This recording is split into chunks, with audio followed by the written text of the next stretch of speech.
सर्वांग motivation channel में आपका स्वागत है। दोस्तों, हम सभी जानते हैं कि व्यक्ति का मन बहुत चंचल होता है। यही कारण है कि मन अशांत रहता है और कई तरह के सवालों का जन्म भी अशांत मन के कारण ही होता है। यदि आप जीवन में शांति चाहते हैं तो इसके लिए जरूरी है मन को शांत करना। लेकिन मन को शांत कैसे किया जाए? गौतम बुद्ध से जुड़ी इस कहानी के माध्यम से आप जान सकते हैं कि मन को शांत करने का क्या तरीका है। इसमें भगवान गौतम बुद्ध द्वारा मन को शांत करने के तरीकों के बारे में बताया गया है। दोस्तों, कहानी को अंत तक जरूर सुनना, क्योंकि कहानी को अंत तक सुनने के बाद ही आप अपने जीवन में कुछ बदलाव ला सकते हैं। तो चलिए कहानी शुरू करते हैं। एक बार एक लड़का गौतम बुद्ध के पास जाकर कहता है, मेरे जीवन में बहुत अशांति है, कृपया करके आप मेरा मार्गदर्शन कीजिए जिससे कि मैं इस अशांति से छुटकारा पा सकूं। गौतम बुद्ध लड़के से जीवन की अशांति का कारण पूछते हैं। लड़का उत्तर देता है, अत्यधिक विचारों के कारण मेरे भीतर बहुत सारे विचार आते हैं जिससे मेरा मन अशांत रहता है। बुद्ध मुस्कुराते हुए कहते हैं, ऊपर आकाश की ओर देखो और बताओ कि तुम्हें सूर्य दिख रहा है। लड़का ऊपर देखता है और कहता है कि हाँ, दिख रहा है। बुद्ध उससे पूछते हैं कि अगर तुम लगातार धूप में खड़े रहोगे तब क्या होगा?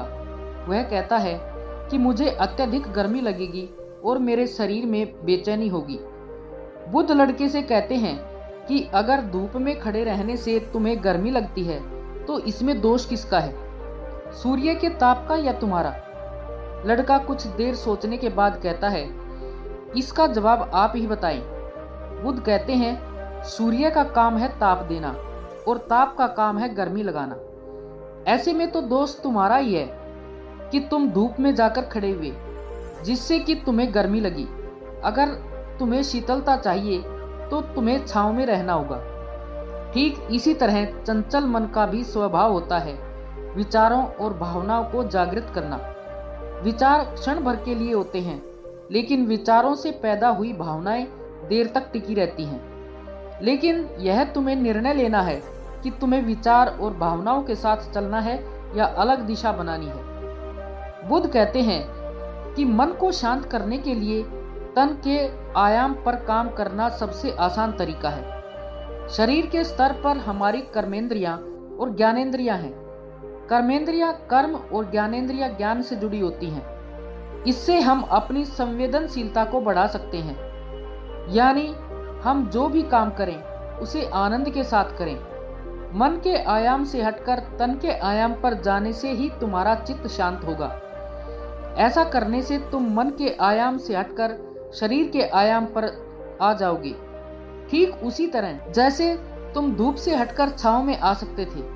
मन के आयाम से हटने पर तुम्हारी जागरूकता तन पर आ जाएगी। जब तुम तन के आयाम पर काम करोगे तब तुम्हारा चित्त शांत होगा। इसलिए हर काम को तन के आयाम पर करने से मन स्वतः शांत हो जाता है। लड़का बुद्ध से कहता है कि अपने भीतर के सुर को कैसे सुने। बुद्ध कहते हैं कि किसी शांत स्थान पर रहकर जहां शांति हो तब अपनी आंखें बंद करो और मन के भीतर चल रहे शोर से हटकर भीतर के सुर को सुनने की कोशिश करो। सुर निरंतर चलता रहता है, लेकिन बाहर के शोर के कारण तुम अपने मन के भीतर चल रहे सुर को नहीं सुन पाते हो। जब तुम दोनों कानों को अपने हाथों से बंद कर दोगे तभी मन के सुर को सुन पाओगे। इस तरह तुम मन की अशांति से दूर हो जाओगे और तुम्हारा मन शांत हो जाएगा। दोस्तों, आशा है कि इस कहानी से आपको बहुत कुछ सीखने को मिला होगा। अपने सुझाव कमेंट बॉक्स में जरूर बताएं और अगर वीडियो अच्छी लगी हो तो कृपया वीडियो को लाइक व शेयर अवश्य करें और ऐसी ही मोटिवेशनल, प्रेरणादायक व जीवन की सीख देने वाली कहानियां सुनने के लिए चैनल को सब्सक्राइब अवश्य करें। धन्यवाद।